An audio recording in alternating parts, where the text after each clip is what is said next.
கர்த்தருடைய பரிசுத்த நாமம் மகிமைப்படுவதாக. இன்று நம்முடைய தியானத்திற்காக ஒரு வசனத்தை நாம் எடுத்து வாசிப்போம். யோவான் எழுதின சுவிசேஷம் 2வது அதிகாரம் 7ஆம் வசனத்திலிருந்து நான் வாசிக்கிறேன். இயேசு வேலைக்காரரை நோக்கி, ஜாடிகளிலே தண்ணீர் நிரப்புங்கள் என்றார். அவர்கள் அவைகளை நிறைய நிரப்பினார்கள். அவர் அவர்களை நோக்கி, நீங்கள் இப்பொழுது மொண்டு பந்தி விசாரிப்பு காரணத்தில் கொண்டு போங்கள் என்றார். அவர்கள் கொண்டு போனார்கள். அந்த திராட்சரசம் எங்கிருந்து வந்ததென்று தண்ணீரை மொண்ட வேலைக்காரருக்கு தெரிந்ததை அன்றி பந்தி விசாரிப்புக்காரனுக்கு தெரியாததினால் அவன் திராட்சரசமாய் மாறின தண்ணீரை ருசி பார்த்தபோது மணவாளனை அழைத்து, எந்த மனுஷன் முன்பு நல்ல திராட்சரசத்தை கொடுத்து ஜனங்கள் திருப்தி அடைந்த பின்பு ருசி குறைந்ததை கொடுப்பான்? நீரோ நல்ல ரசத்தை இதுவரைக்கும் வைத்திருந்தீரே என்றார். அல்லேலூயா. எனக்கு அருமையான தேவனுடைய பிள்ளையே, இதில் ஒரு சம்பவத்தை நாம் பார்க்கிறோம். இயேசு கானாவூர் கல்யாண வீட்டில் செய்த ஒரு அற்புதம். இயேசு அவருடைய வாழ்க்கையில் முத செய்த அற்புதம் எல்லாருக்குமே தெரியும். இயேசு செய்த முதல் அற்புதங்க. உங்களுடைய வாழ்க்கையில் கூட, உங்களுடைய குடும்பத்தில் கூட நீங்கள் சொல்ல போகிறீங்க, இந்த செய்தியை கேட்கும்போது என்னுடைய வாழ்க்கையில் தேவன் இன்று தான் முத அற்புதம் செய்தார். என்னுடைய குடும்பத்தில் தேவன் இதுதான் முத அற்புதம். என்னுடைய பிள்ளைகளுடைய வாழ்க்கையில் தேவன் செய்த அற்புதம் இதுதான் முதங்க. என்னுடைய ஊழிய பகுதிகளில் தேவன் செய்த அற்புதம் இதுதான் முத அற்புதம். தேவன் இந்த செய்தியை கேட்கும்போது உங்களுடைய குடும்பத்தில் முத அற்புதம், பெரிய அற்புதமாக அவர் செய்ய போகிறாருங்க. சோர்ந்து போகாதீங்க. உங்களோட வாழ்க்கையை கசப்பாக இருக்குதா, ருசி உள்ளதாக மாற்ற தேவன் வல்லமையுள்ளவராக இருக்கிறார். யாரும் விரும்ப மாட்டேங்கிறாங்களா, எல்லாரும் வெறுக்கிறாங்களா, கவலைப்படாதீங்க. ருசி உள்ள வாழ்க்கையாக தேவன் மாற்றுவார். இந்த ரசம் ருசி உள்ளதாக மாறிடுச்சு. ஆரம்பத்தில் கொடுத்த ரசத்தை விட இப்பொழுது கொடுக்குற ரசம் ருசியாக இருக்குது. பந்தி விசாரிப்புக்காரனுக்கு ஆச்சரியம், இந்த ரசம் இவ்வளோ ருசியாக இருக்குது. இந்த ருசி உள்ள ரசத்தை இதுவரை அவர் எங்கே ஒழித்து வச்சிருந்தார்? மணவாளன்கிட்ட போய் கேட்குறாங்க. மணவாளனுக்கு என்ன தெரியும்? மணவாளனுக்கு ஒன்றுமே தெரியாது. அது கேட்க வேண்டிய இடம் எங்கே? வேலைக்காரிடம்.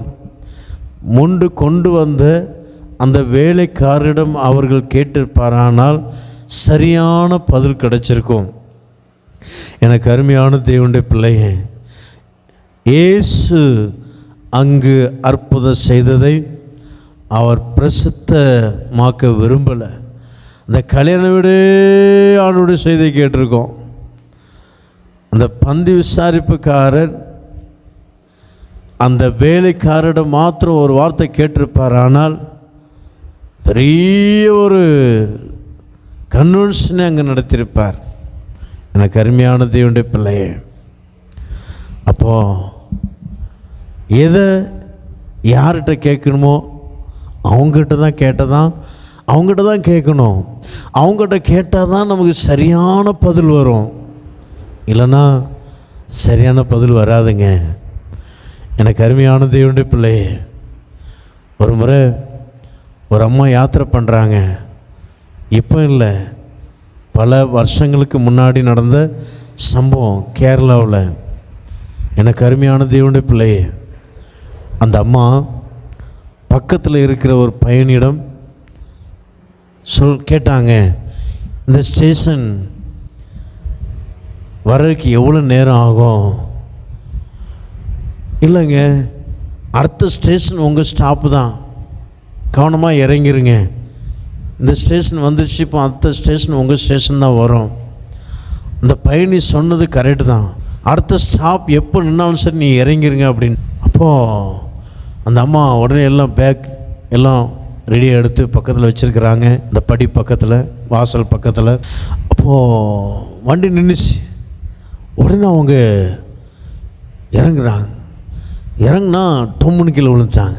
பெட்டிலாம் இருக்குது, ஆளை காணோம். பார்த்தா கீழே நதி. வண்டி எங்கே நிற்குது? ஒரு பாலத்து மேலே, கீழே நதி. ஸ்டேஷன் உள்ள போகிறதுக்காக சிக்னலுக்காக வெயிட்டிங்கில் நிற்குது. சிக்னலுக்காக வெயிட்டிங்கில் நிற்குது, ஸ்டேஷனில் நிற்கலை. எனக்கு அருமையான தேவனுடைய பிள்ளை, அதே இது அவங்க இந்த டிடியிடம் கேட்டிருப்பாங்கன்னா சரியான ஒரு ஆன்சர் கொடுத்துருப்பாங்க. நான் சொல்கிறேம்மா, அல்லது ஒரு சிக்னல் வரும், பாலத்தில் நிப்பாட்டுவாங்க, அதில் இறங்கிடக்கூடாது, ஸ்டேஷனில் கவனமாக இறங்கணும் சொல்லியிருப்பாங்க. ஏதாவது ஒரு சிக்னல் கொடுத்துருப்பாங்க. எனக்கு அருமையான தேவனுடைய பிள்ளை, இல்லைண்ணா நான் சொல்கிறேன், நீ உட்காருங்க, இந்த ஸ்டேஷன் வந்தது நான் சொல்கிறேன், உட்காருங்கன்னு சொல்லியிருப்பாங்க. எதை யார்கிட்ட கேட்கணுமோ அவங்ககிட்ட கேட்டால் தான் சரியான பதில் வரும். எனக்கு அருமையான தேவனுடைய பிள்ளை, இந்த வசனத்தில் நான் பார்க்குறோம், இந்த திராட்சை ரசம் ருசியுள்ளதாக மாறிடுச்சு. ஆரம்பத்தில் கொடுத்த திராட்சை ரசத்தை விட இப்பொழுது கொடுக்குற திராட்சை ரசம் ருசி. அதே போல் தேவன் உங்களுடைய வாழ்க்கையை மாற்ற விரும்புகிறார். உங்களுடைய வீட்டுக்காரருடைய வாழ்க்கையை மாற்ற விரும்புகிறார். உங்களுடைய பிள்ளைகளுடைய வாழ்க்கையை மாற்ற விரும்புகிறார். யாரும் விரும்பலையா?